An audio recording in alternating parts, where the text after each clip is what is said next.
Isang gabi, natulog siya sa isang malamig na sahig ng pabrika sa Taiwan, nalulunod sa lungkot at pagod.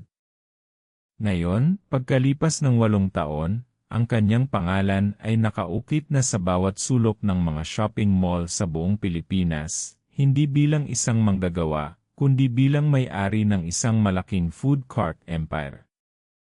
Hayaan niyong ikwento ko kung paano nagsimula ang lahat. Ako si Aling Nena, 45 anyos. Lumaki ako sa isang maliit na barong-barong sa Tondo, Manila. 4 kaming magkakapatid at ako ang panganay. Bata pa lang ako, alam ko na ang ibig sabihin ng salitang isakripisyo. 5:00 pa lang ng umaga, gising na ako para magtinda ng kakanin ni nanay sa palengke. Kulang na kulang ang kinikita namin para sa pang-araw-araw na gastos, lalo na para sa pag-aaral. Kaya pagkatapos ko graduate ng high school, nagdesisyon akong mag-off-to. Alam kong ito lang ang paraan para umahon kami sa hirap. Ang Taiwan ang naging destinasyon ko. Factory worker ako doon, nagtatrabaho ng 12 oras araw-araw, minsan walang pahinga. Ang sahod ko, ipinapadala ko lahat sa pamilya ko, walang natitira para sa sarili ko. Madalas, ang tanghalian ko lang ay noodles at isang saging. Pero kahit gaano kahirap, pinipilit kong maging matatag. Nangarap ako na isang araw, hindi na kami maghihirap. Nangarap ako na makapagpatayo ng sarili kong negosyo. At isang araw, habang nakatitig ako sa isang naglalakihang billboard ng isang Taiwanese food chain, may naisip ako. At dito nagsimulang magbago ang lahat. Mag-comment ng kung na-inspire ka sa kwentong ito dahil mas gaganda pa ito. Naalala ko ang isang gabi pagkatapos ng mahabang shift. Habang kumakain ako ng street food sa labas ng pabrika, kinausap ako ni Manang Linda, isa ring Pinay Duth. Nena, hindi ka ba napapagod? Araw-araw, ganyan ang buhay natin dito. Walang katapusan. Napapagod po, Manang. Pero ano po ang magagawa ko? Para sa pamilya ko. Pero hanggang kailan? Gusto mo bang tumanda tayo dito sa pagiging factory worker? May naipon ka na ba? Wala po, Manang. Lahat po pinapadala ko. Yan ang problema. Kailangan mo rin magtabi para sa sarili mo. Hindi ka pwedeng umasa lang sa padala. Kailangan mo ng sarili mong puhunan pagbalik mo sa Pilipinas. At magtiwala kayo, kailangan niyong manatili para sa susunod na mangyayari. Dahil dito talagang nagiging hindi ka panipaniwala ang kanyang tagumpay. Kinurot ako sa puso ng mga salita ni Manang Linda. Mula noon, nag-ipon ako ng barya-barya. Bawat sentimo pinaghihirapan ko. Hindi na ako bumibili ng mga luho, ni hindi na ako nagkakape. Ang bawat extra shift, nilululon ko ang pagod. Sa loob ng 5 taon, nakapag-ipon ako ng 50,000. Maliit na halaga, pero para sa akin, ito ang susi sa pinto ng aking mga pangarap.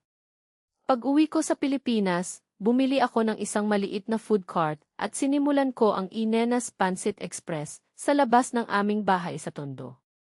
Nagbebenta ako ng pancit canton at lugaw, mga pagkaing simple pero masarap at abot kaya. Isang hapon, habang abala ako sa pagluluto, nilapitan ako ni Mang Tonyo, isang kapitbahay na matagal nang nagpapayo sa akin. Nena, masarap ang pansit mo. Pero sa tingin mo, hindi ba dapat palawakin mo pa ang menu mo? O kaya, subukan mo sa ibang lugar? Wala po akong sapat na puhunan, Mang Tonyo.